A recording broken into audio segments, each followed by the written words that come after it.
না পেয়ে নানা প্রাইভেট প্রতিষ্ঠানে দাসের জীবন প্রতিদিন পালন করে যাচ্ছে। এর কারণটা কি? এর কারণ খুব সহজভাবে আপনি দেখুন, আপনার হাতে যে অ্যান্ড্রয়েড যন্ত্রটি আছে, সেই যন্ত্রটি সদ্ব্যবহার করলেই আপনারা বুঝতে পারবেন যে আমাদের অভিযোগ এবং দাবির সারবত্তাটি কি। আসলে পশ্চিমবঙ্গে 6.5 লক্ষ সরকারি পদে কোনো নিয়োগই হয়নি। 6.5 লক্ষ সরকারি পদ মানে কি? এই পদের জন্য নির্দিষ্ট টাকা পয়সা সেটা কিন্তু সরকারের কাছে আছে, অর্থ দপ্তর অনুমোদিত।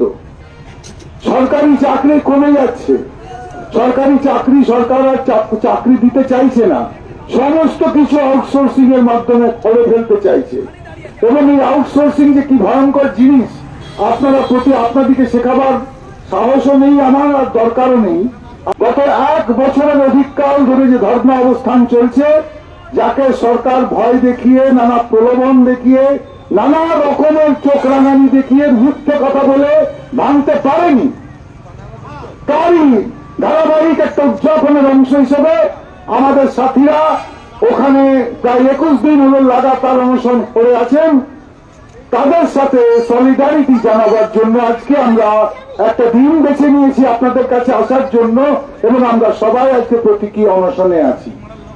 হ্যাঁ, আমরা হয়তো 10-12 ঘন্টা শুধু জল খেয়ে থাকবো তেমন কিছু না, কিন্তু আমি আপনাদেরকেও বলি, সাথী বলেই ডাকছি। শুধু যারা এই শতরঞ্জির উপর বসে আছেন, সংগ্রামী যৌথ মঞ্চের রানীগঞ্জ এবং দুর্গাপুর শাখার লোকজন, শুধু এইটুকু দিয়ে সংগ্রামী যৌথ মঞ্চকে তো মাপা যায় না।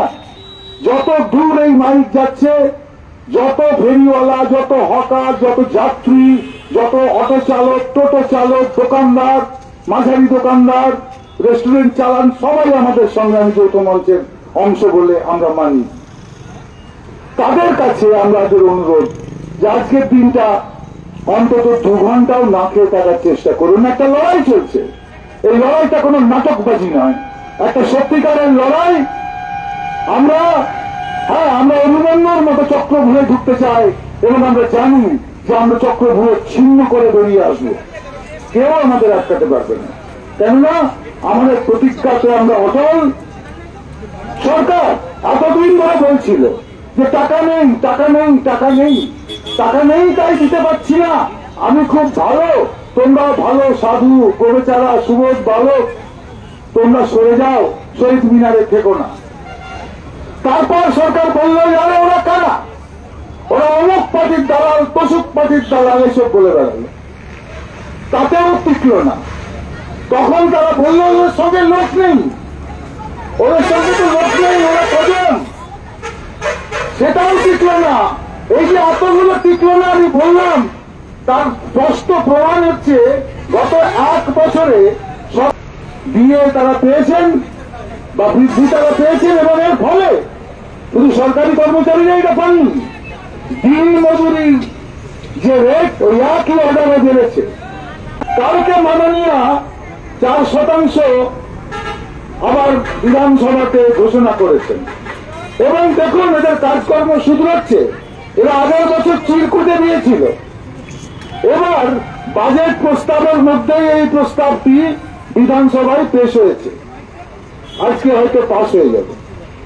কিন্তু আমি বলছি, যারে এই যে বাকি থাকা, এই বাকি টাকার গল্পটা তোমার ছিল ভুল।